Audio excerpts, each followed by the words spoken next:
Sorry. Something happened.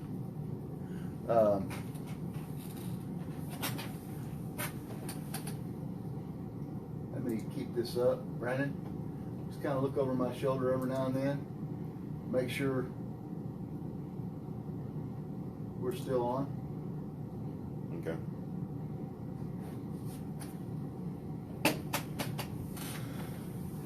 Sorry, had a glitch in the matrix.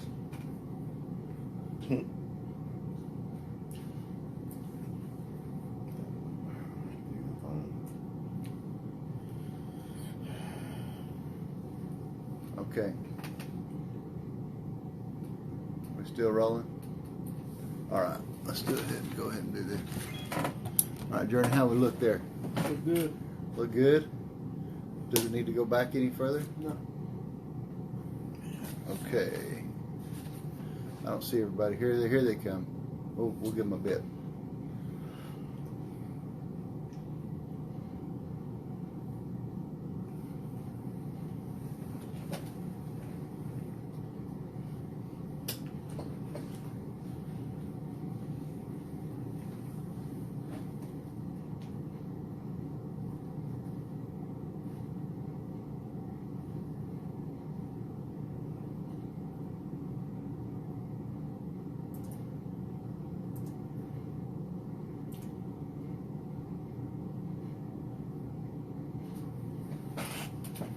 We'll get everybody back on here.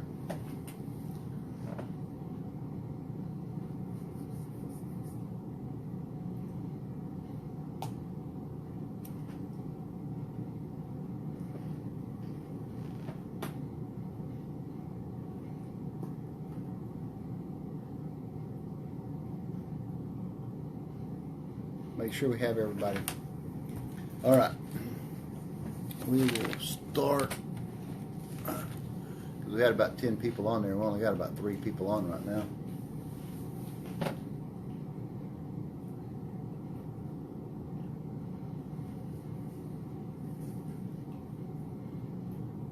Okay. All right.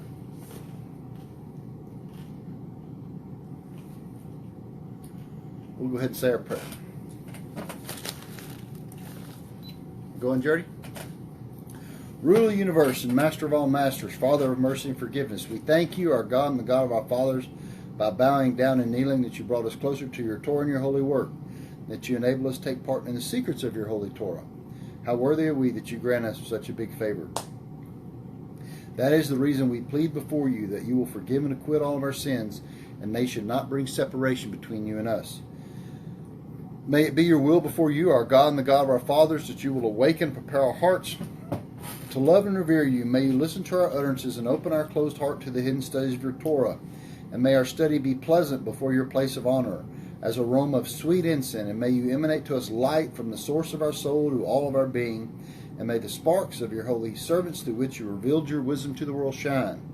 May their merit and the merit of their fathers and the merit of their Torah and holiness support us, so we shall not stumble through our study. And by their merit enlighten our eyes in our learning, as stated by King David, the sweet singer of Israel. Open my eyes so that I will see the wonders from your Torah, because from his mouth God gives wisdom and understanding.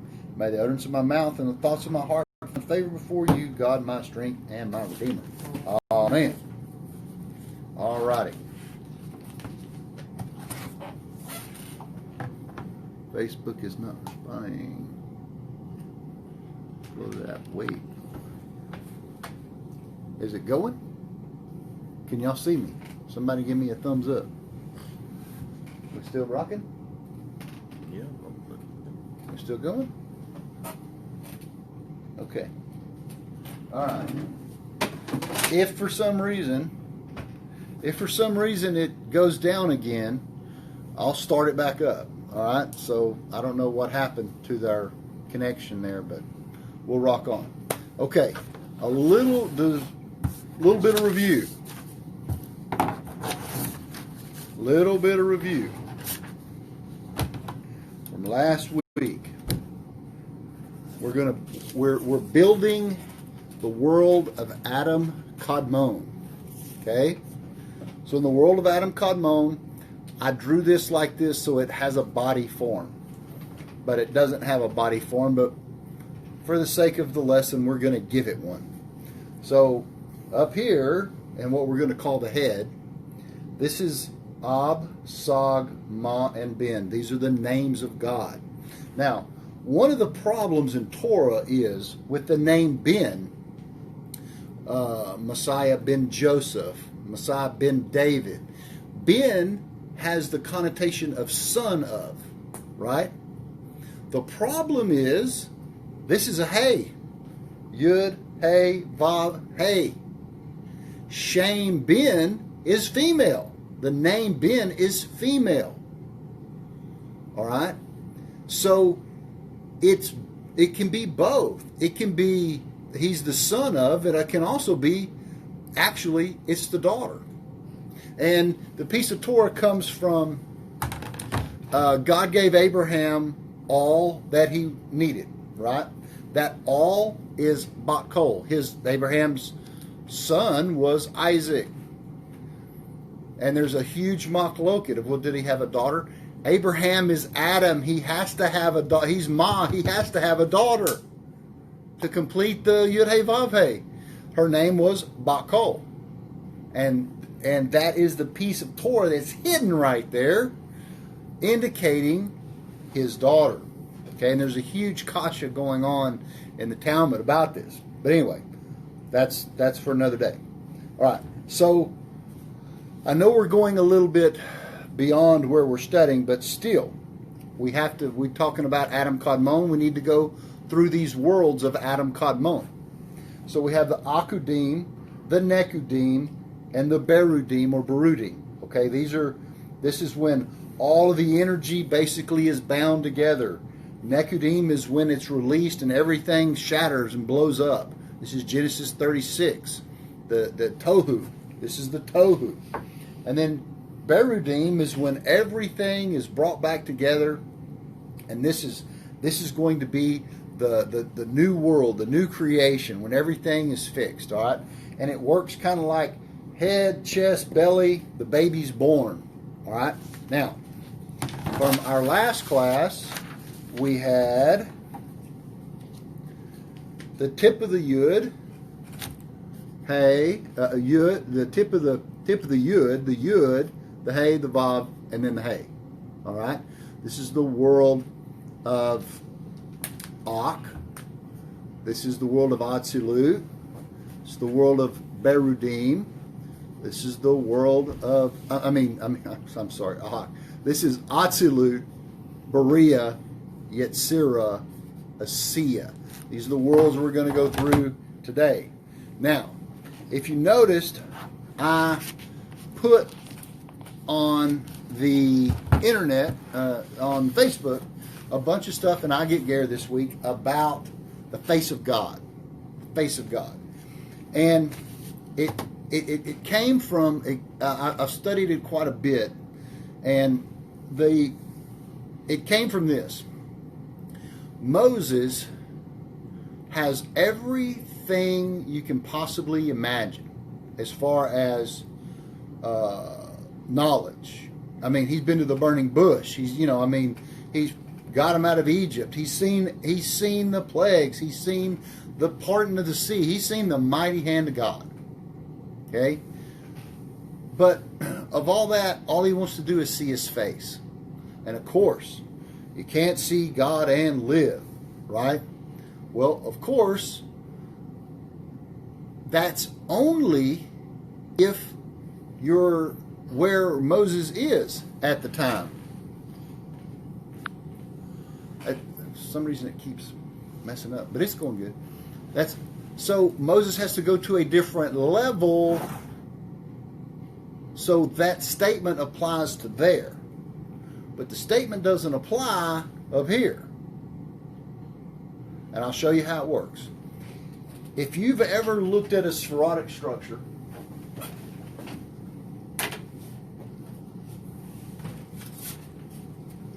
I'm going to get a spheroid here out for us. This is a spheroid. I have them connected. Okay, so this could be Atzilut, and this one here could be Berudim, and this could be Yetzirah, and if I had another one on here, it would be Asiya. Notice Notice they're all connected. Okay? They're all connected. All right? But this side of the spheroid is the right side. And this side of the spheroid is the left side. We're going to call this the masculine side and the feminine side. All right? So when you look at it, all right, this is right. This is my right. So, Brandon, if you're looking at me, what are you looking at? Back. You're looking at my back. All right? So, when you're studying Kabbalah in and of itself, and you're looking at the spherotic structure, you are by definition looking at the back of God. All right? And what does he tell Moses? You can't see my face. You can only see my back. Of course. But if you come up here to the cleft, I'll put you in the cleft and my presence will pass by. My face, when it translates throughout my Tanakh. This is the Tanakh I have right here. It translates the word face into presence throughout it. Just know when you read that word presence, it means face. It means panim. All right? So, and he gives him the 13 attributes. My mercy is this and this and this. All right? Those are the 13 attributes of the beard. You can't see somebody's beard without seeing their face.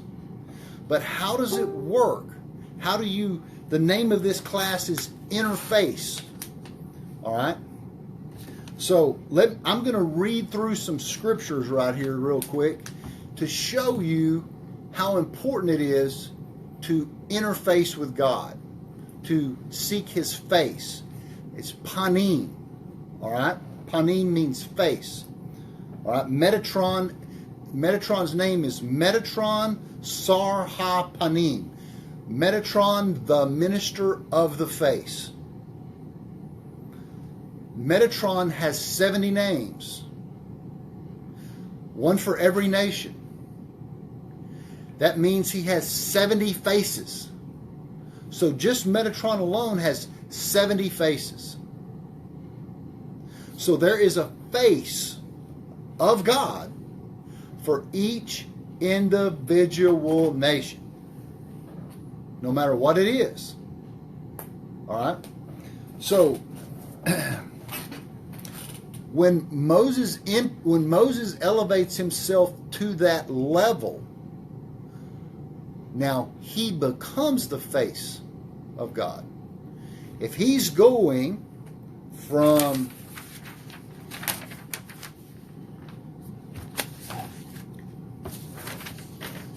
Asiya up to Berea, because the mountain is always Ima.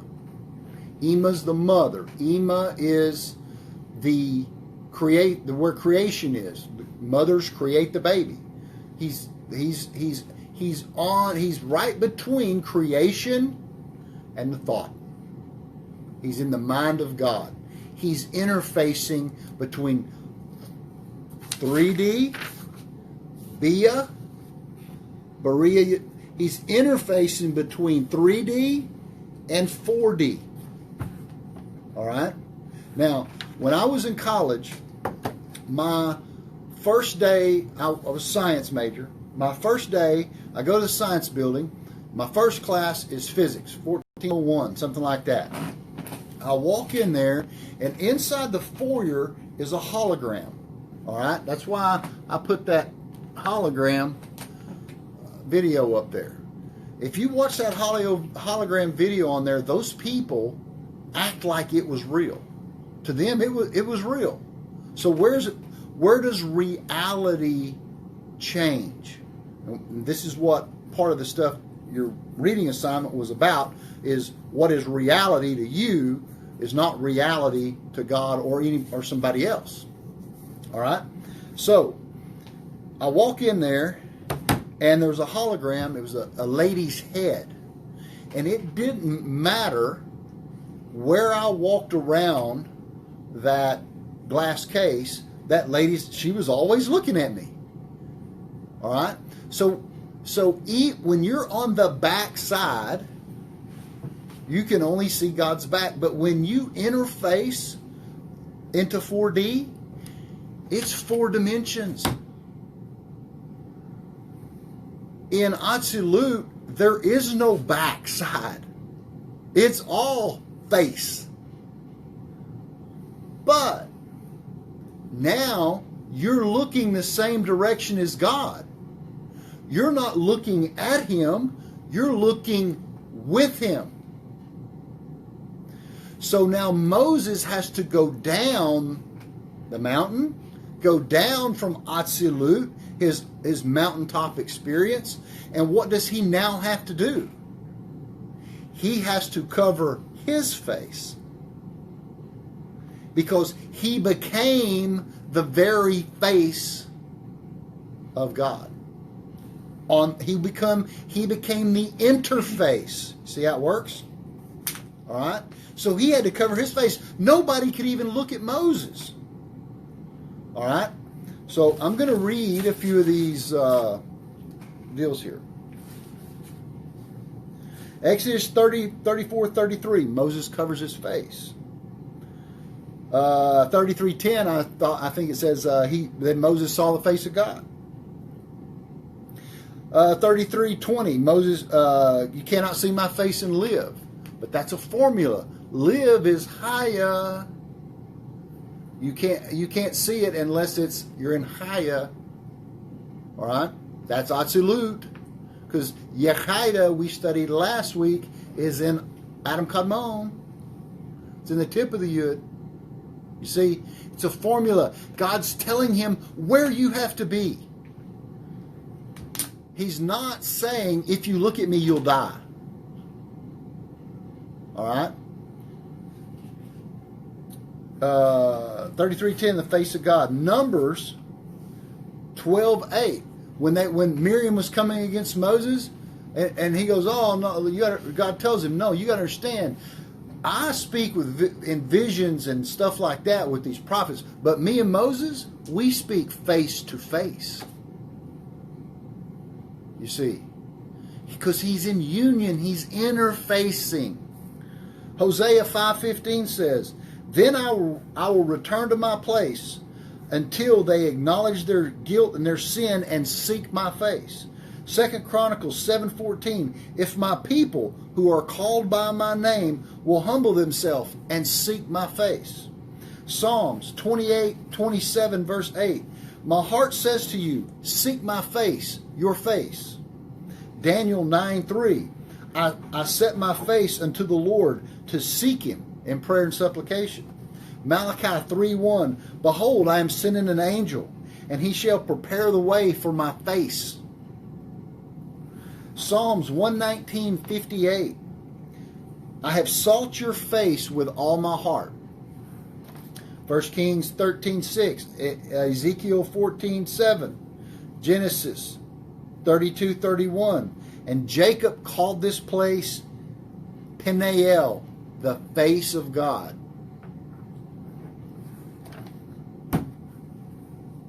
Psalms 24:6, such is the generation of those who seek him, who seek his face. Psalms 42:2, my soul thirsts for God.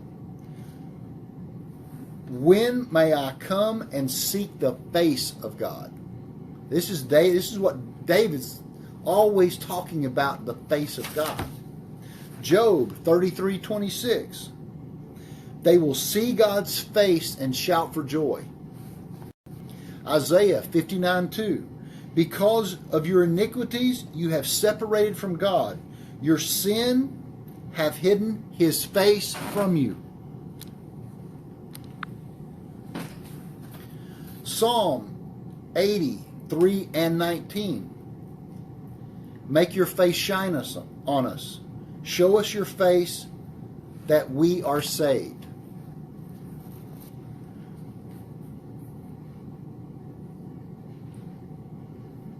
Anytime you see in Torah where it says, and you shall come before him. You shall come before me.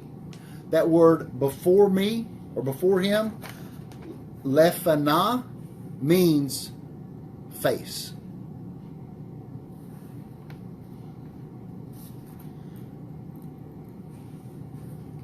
Knowing, see, it's the face of God that triggers what's called Shua, salvation. And this is where the whole Yeshua thing comes in. So what do the Christians do? They have a picture of Jesus everywhere. They have to have a picture of his face. In the Chabad houses, they have a picture of the Rebbe, a picture of his face. All right? As soon as you do that, you just lost the whole thing. You have to interface. Literally, if the Christians would take, I am the way and the truth of life, nobody comes to the Father except through me. If they would go through it, through that side and hit the other side, they would have it. They would have it. That formula works. But they think they have to go to him to get there. It's not. It's through him. Because it bifurcated, and on one side you have Yeshu, and on one side you have Eliyahu, Elijah. One surface, two sides. They're stuck looking at the back, so they have to put a picture. So you see how it worked. You see how they concretize the entire thing. But the Torah is plain on how they're plain on the importance on in the last days seeking God's face is the thing that triggers salvation. Now, what is the face of God? All right? Because he doesn't have a face. He has an interface, an interface. One level is connected to the next one, and it's connected to the next one, and it interfaces with the next one. All right? And so this is the Metatronic system. There's the upper Metatron or the lesser Metatron. When you become the lesser Metatron, the greater Metatron is there. And so on, and so on, and so on, and so on, and so on, and so on, and so on.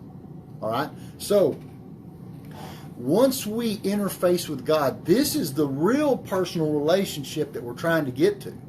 All right? Once we step each time up the proverbial ladder, and we are now interfacing with God, we want to look at it from his point of view. Okay?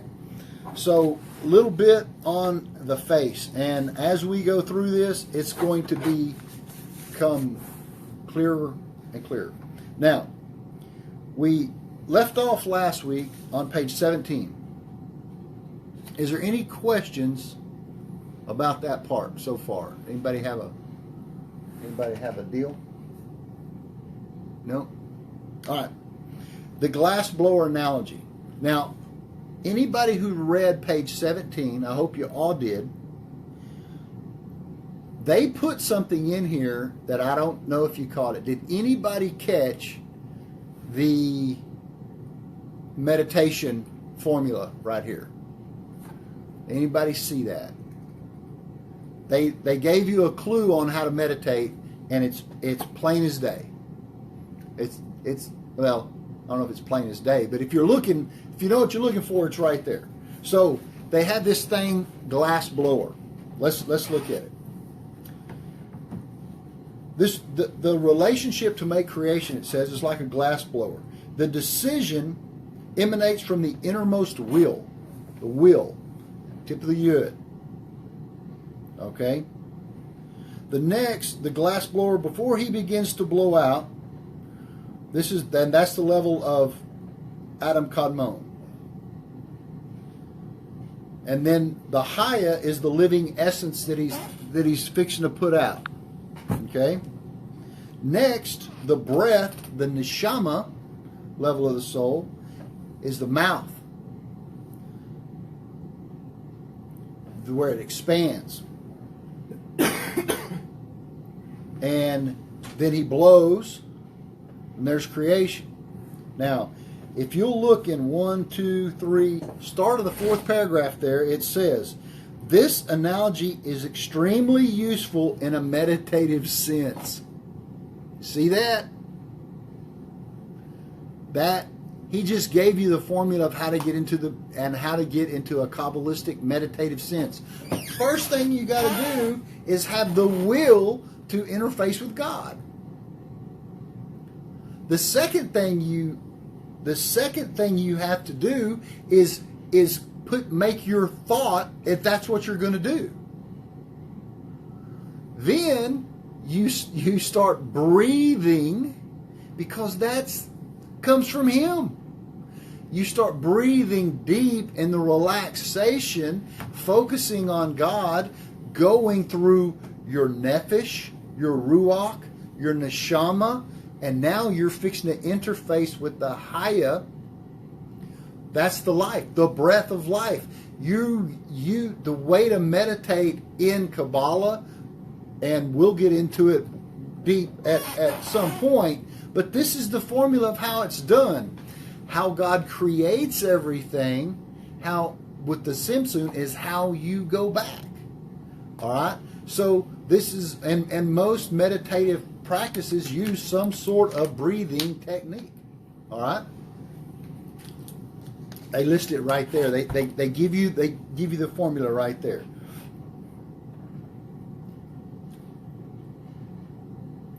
Now, the highest levels of the soul, this Yachida and this Haya of the soul, for instance, they are not separated. These are not separated from the divine.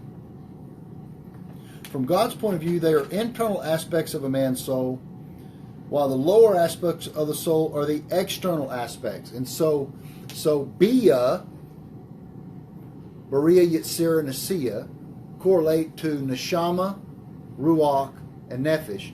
Those are considered external layers of the soul. In other words, external, those can be separated out. All right? Those can be the backside. Let's just say.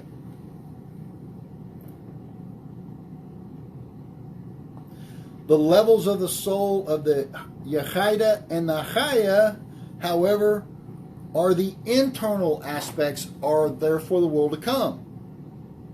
Okay? It is for this reason they are called makif. They are surrounding lights. Makif means to surround or envelop. We're on the bottom of page 17. Or Atarat or Ateret means a crown. Malchut, the bottom sphirot is called the Teret Atarat of Yesod, the Teret HaYesod. This is where circumcision takes place. Okay? This is the crown. All right? Because they actually transcend in individual personalities, and this is in where the Talmud states, the righteous will sit with their crowns in their heads, delighting in the divine radiance. Now let me explain what that is. It doesn't say on their heads. It says in their heads.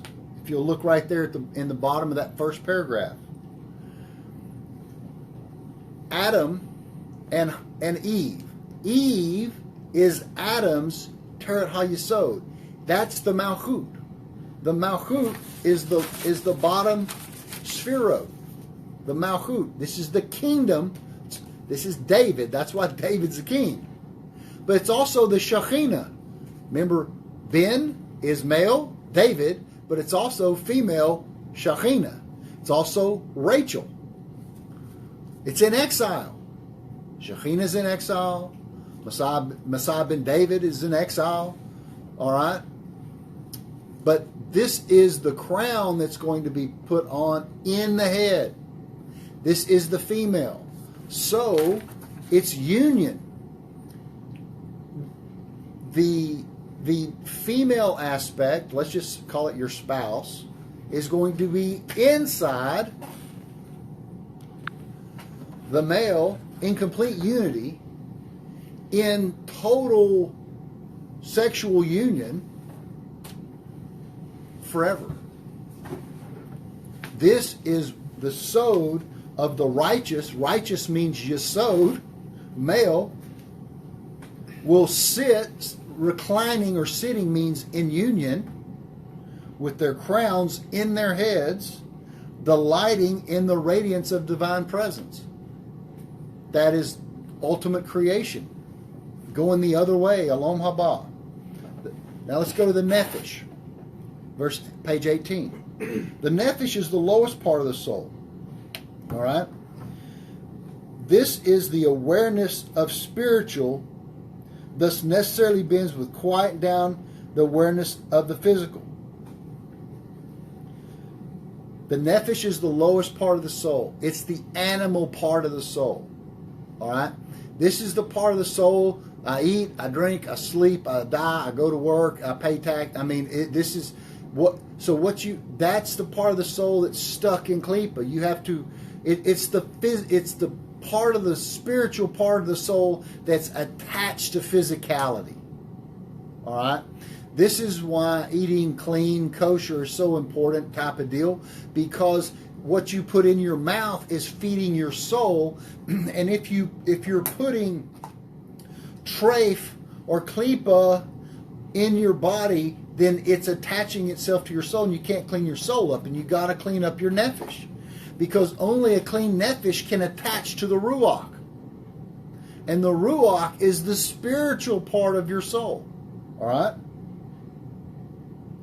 Now, the ruach, which is like the spiritual wind in motion. It goes beyond the spiritually quiet nephesh. In other words, the nephesh is not real spiritual. It's more physical, desires, you know.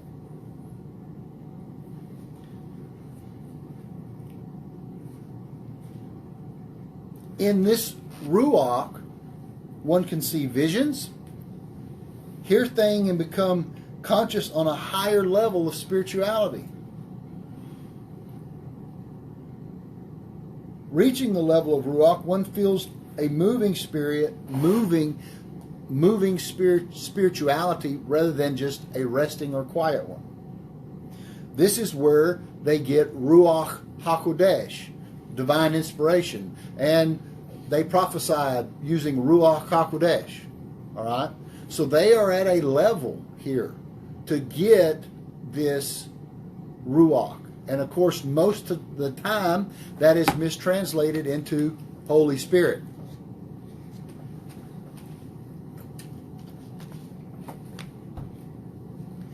This is a prophetic state, top of 19, where a person feels himself completely elevated and transformed by God's Spirit. The neshama. On the level of neshama, you would experience divine breath. That's why breathing in meditation, deep breathing, is so essential, because only the breath comes from God. You can't see air, you can't feel air, you can't touch air. All right? It's like it doesn't exist. We can't, there's nothing about it. It's like God doesn't exist. But without it, we die. On this level of the neshama, not only you become aware of spirituality, but you also become aware of its source. You become more aware. This is the intimacy level with God. Very close, intimate contact with God. You are now interfacing.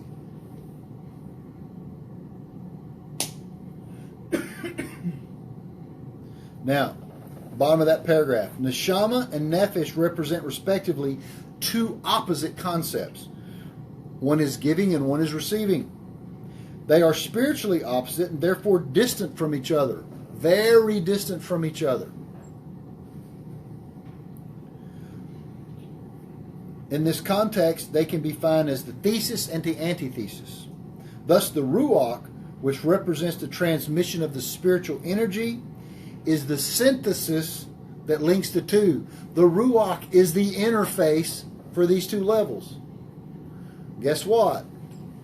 The Neshama is going to be the interface for the Haya, and the Haya is going to be the interface. It just keeps on interfacing. There's nothing here but interfacing. The Haya and the Yechida, or the Yechida, rather. This is the very life force of the blower.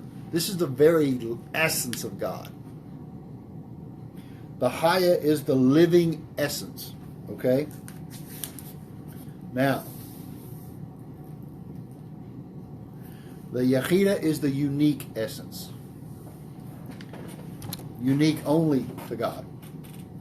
Now, let's talk about the universes. Page 21. Olam. Olam hazeh means this universe, this world. Olam haba is the world to come. These are the worlds. They also come from the word alam, which means to conceal. Now, we say that God is Melech HaOlam, King of the universe. King of the universe says.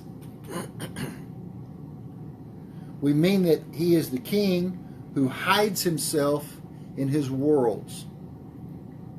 Baruch atah Adonai Eloheinu Melech HaOlam. The king that hides himself into his worlds. The universes are said to be his garments of light. This world garments this world, and this world garments this world. A garment is an interface. It's all he's doing is facing it. We have to do an about face. So, face the facts.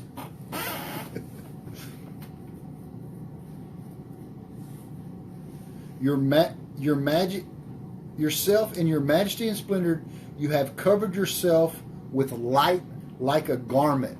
Psalm 104, 3-4. The Zohar tells us that the supernal worlds not only resemble a kind of ladder that the universes are clothed in. All right? So, what is Jacob doing on the ladder? What is the ladder? The ladder is the thing he's literally using the interfaces. And what's he doing? The angels are ascending and descending. Why are they ascending first? I thought angels were up there. No, there's angels in Asiya. When you stimulate the Asiya, those angels are going up. It's because those angels went up that the other angels came down. He's working it. This is Hasidim and Guvarot. Male, female. And what does he do? He sees the two he goes through the bifurcation. Some say he wrestled with the angel of the Lord. Some say, which is Metatron. Some say he wrestled with Satan, with the Satan. And the Satan punched him in the groin. Right? Well, of course, he wrestled with both of them. He was going to the bifurcation till he got to the point where it was unity. Got to change your name now.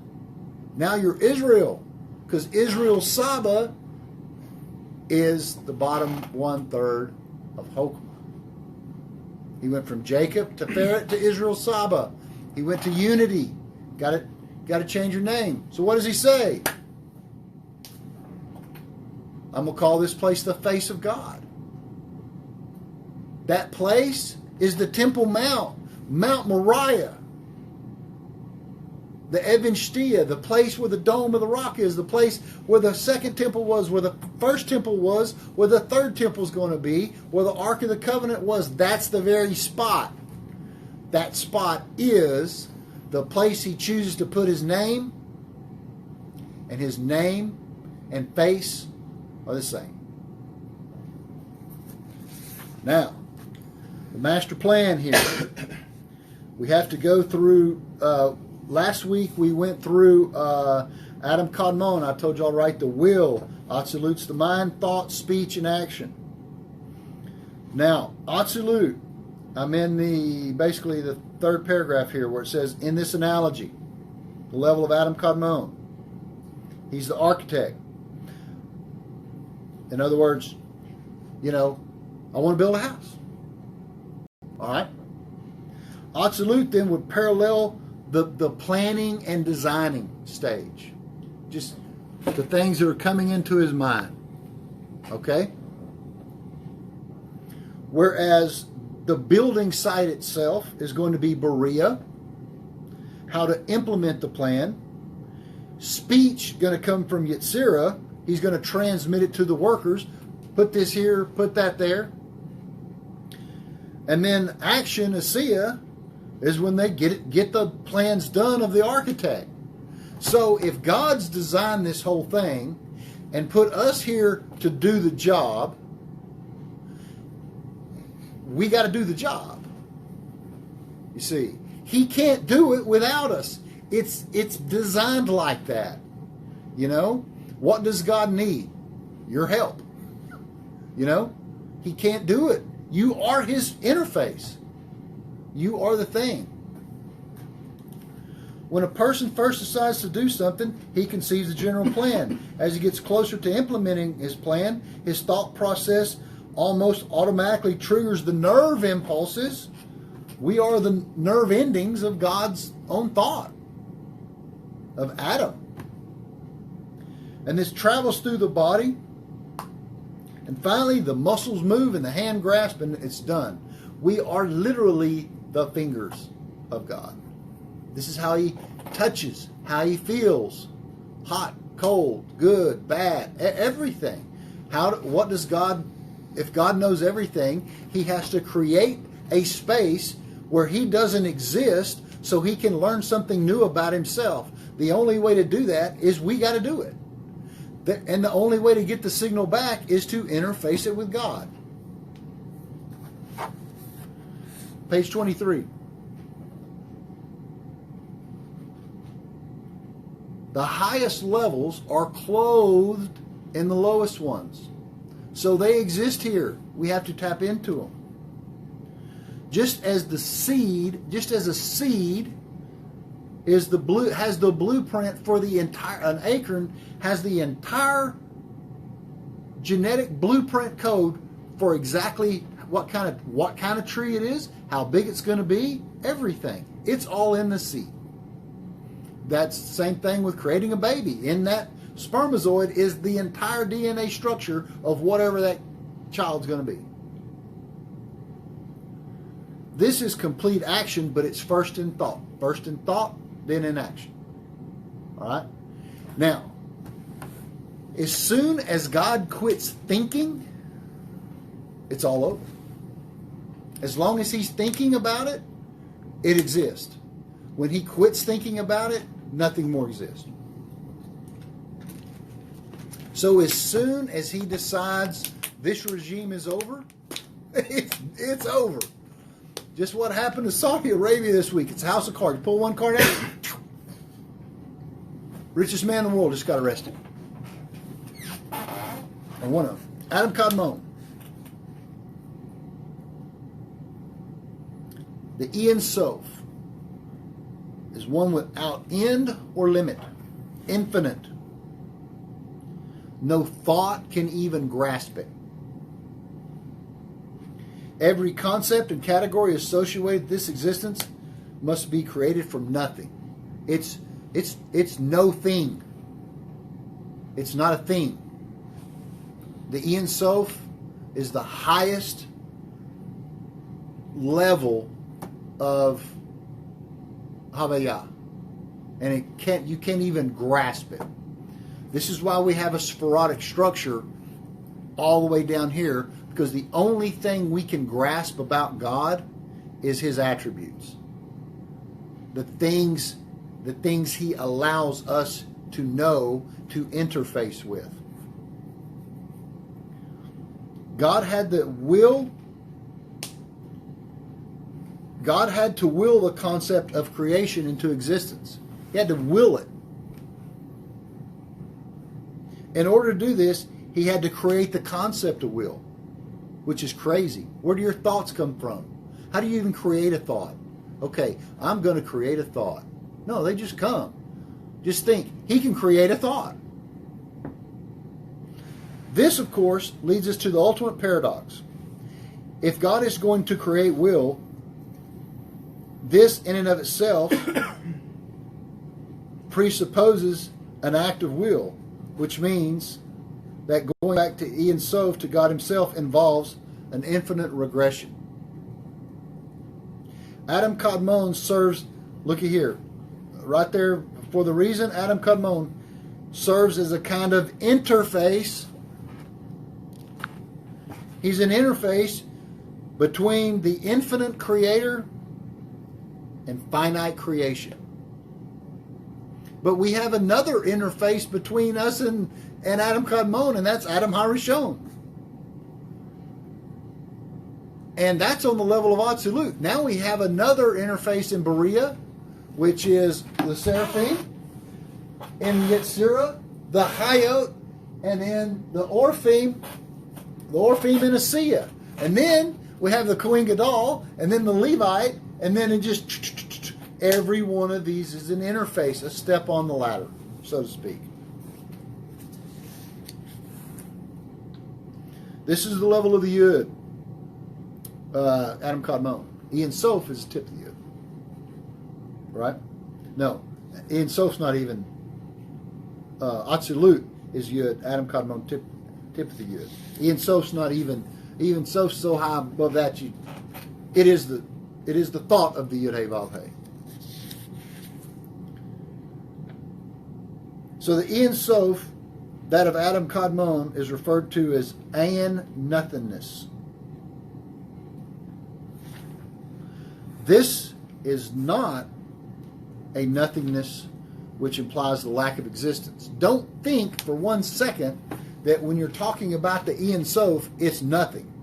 It's the totality of everything, but it's not a thing. Okay?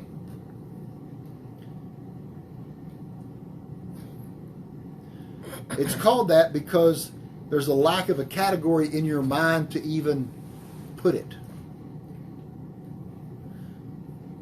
Since only God exists in an absolute sense, everything else exists because God's wills it in existence continuously.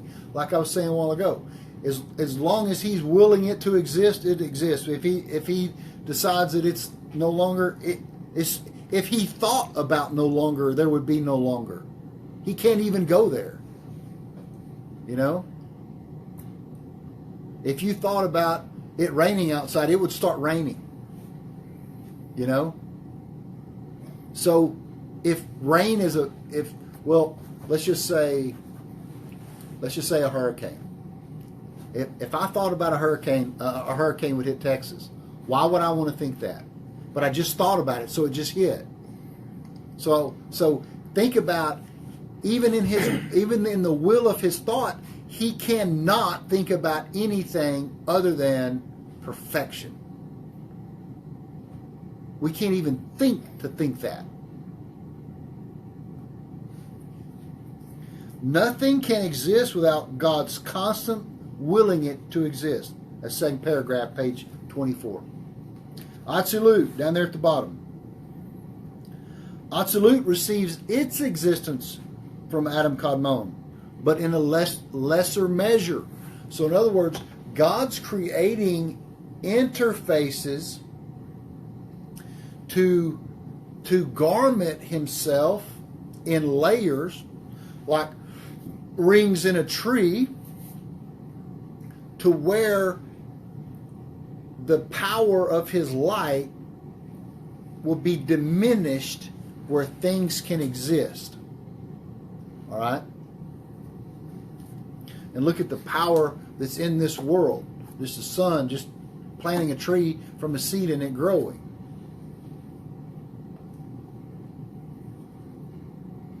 It could be characterized as the level of reality that does not yet exist. So even in Absolute doesn't even not yet exist. Hence, the only things that are real to us, look at that at the bottom of the page. Hence, the only things that are real to us are things that exist at the same time we do. So it all exists, but we can only imagine something existing in real time in our time. The only reason we know history exists is because somebody told us it did. If you didn't have any history books, if you lived on a deserted island, you would think there's nobody else on this planet but you. The only reason you would know a cell phone exists is somebody came and handed you one. So that's why none of this is actually real, because it only exists in our time of reality.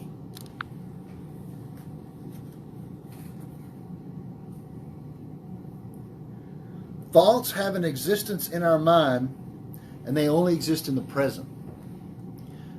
The divine exists beyond time. There could be a reality of the present and of the future as well. I say this all the time.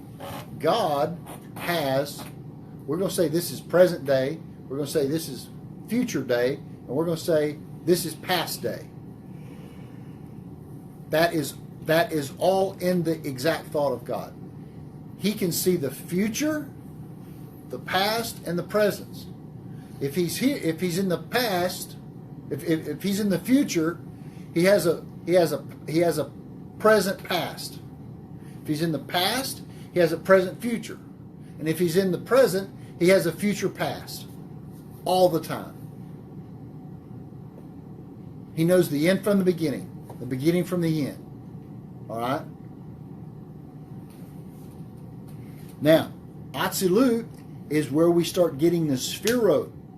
The Sphirot are the faces, the Partsufim, where we can start connecting and saying, oh, this is the wisdom of God. Oh, this is understanding of God. Oh, this is the knowledge of God. This is God's strength. This is God's mercy. This is God's justice. You know, we can start interfacing with God by His attributes. This is at the level of Absolute and the Sphirot. These refer to the various concepts, qualities, and attributes. So these are His concepts, how He transmits it, how He interfaces it to you. This is how He acts at a certain situation. All right? And these are His qualities.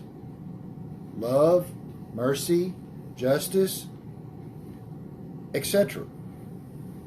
And He uses these to create through. And this is how He oversees the universe. These are from the Sefer Yetzirah, these are the 10 Sphirot. Now, to the world of Berea. How long have we gone? 50 minutes. All right, we're getting pretty close. We might not make it all the way through. Berea. Berea means creation. Look there in page 25, the first sentence. It receives its existence from Absolute. It's interfacing with Absolute. The point is, as these things come down, each one's interfacing with the other one. You can, from where you are, go all the way to the top. But you can't stop or break it.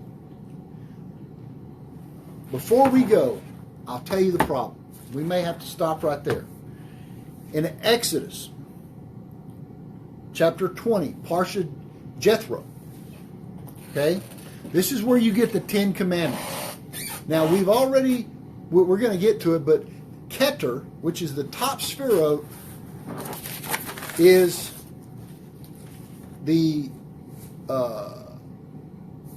not even there. It's the Ein Sof. It's Adam Kadmon. It's so high you can't even think of it.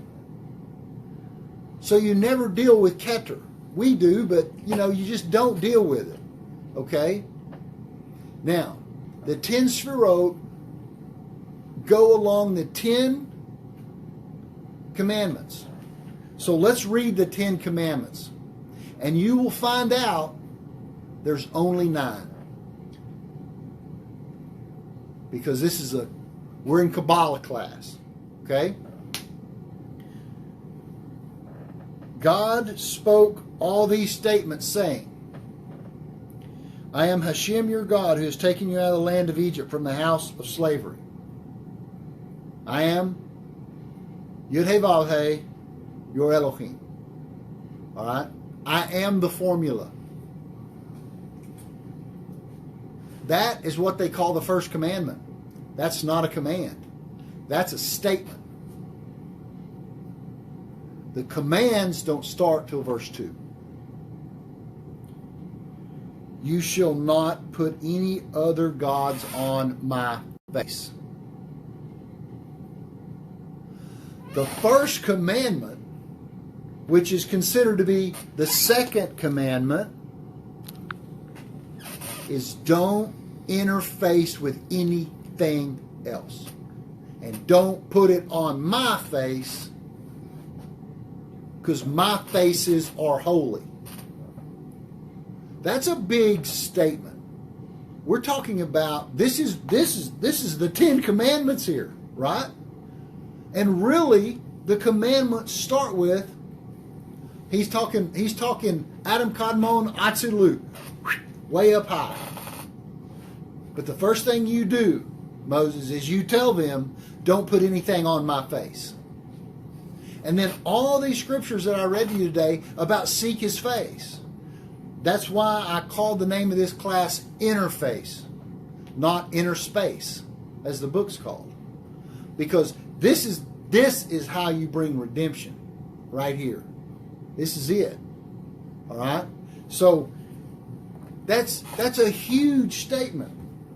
You shall not recognize the gods of others in my face or on my face. Literally, you shall not put them on my face. All right? Now, one of the things I was reading today, and I'll teach this when the crew gets back from Israel, is about Elijah and when he's going to Ahab, and he is the gods of Baal. All right? And he asked him, he said, how long will you jump back and forth, Israel? We'll worship Baal and then come over here and worship Hashem and then go. How long are you going to jump back and forth? All right? So he tells Ahab, he goes, go bring me all the Baal worshipers and go bring me all of the Asher worshipers. Asher is a tree, the tree worshipers. Okay? Now, the Baal worshipers were sun worshipers, and the Asher worshipers were tree huggers. Okay? Tree worshipers. So, that is the other side. Those two things, the Asher is feminine, that's the female aspect of Hug, and the Baal is the masculine. Right? That's the male and female of the other side. Right? Now, what is the very thing that the backside gets caught in? Easter is sun worship, and Christmas is tree worship, by definition. It's never changed, y'all. Even though Christmas is it's not new. It's been going on since Elijah. All right? And the Baal. And so, those are something on his face. He don't do that. You don't put something on his face. All right? So, I'll leave y'all with that. We'll pick up right here with Berea. Just real quick, Berea's to create. That's creation. Bereshit, bara. This is where Genesis starts. All this other stuff that we've been talking about is before Genesis in the Chumash. Yetzirah is formation, and Asiya is to make. It made, and God made man. All right. So we'll stop right here, and then let's see what's our next. How far do we want to go next for our next class? Ooh, we got to go through Ezekiel's vision. Oh my.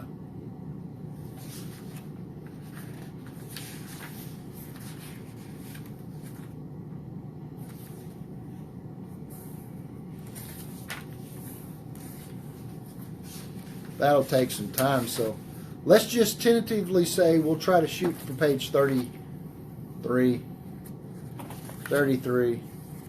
because if we start getting into the Merkava, that opens up a whole new can of worms. All right, because the Merkava is the chariot that you ride through the interfaces. All right, so before long, everybody's going to be interfacing with God. We're going to be seeking His face. He's going to know you're seeking His face, and He's going to allow the interface to happen. And that is salvation. That's the secret of it. All right, that's how it happens. That's what saves you. All right. So I will see you guys next week, and we will have class next week. We probably will not have class the following week. And so the Torah is amazing, and the sages are amazing. And I hope y'all enjoyed. This is our 4th class, I believe. We'll see you next week, guys.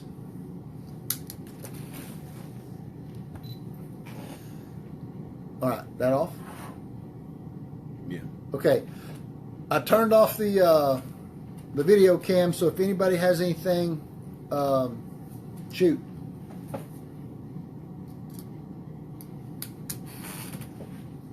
See anything, Brandon? Is there a way to?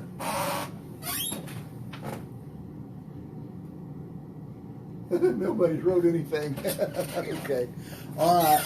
Well, hey, I hope y'all enjoyed the class. A lot of information. We still got a long way to go in the book. The book's got, oh goodness.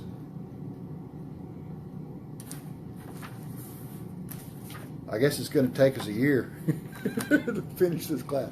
All right, man. Y'all have a great evening. And a great Shabbat Shalom. Have a good Shabbat. We'll see y'all next week.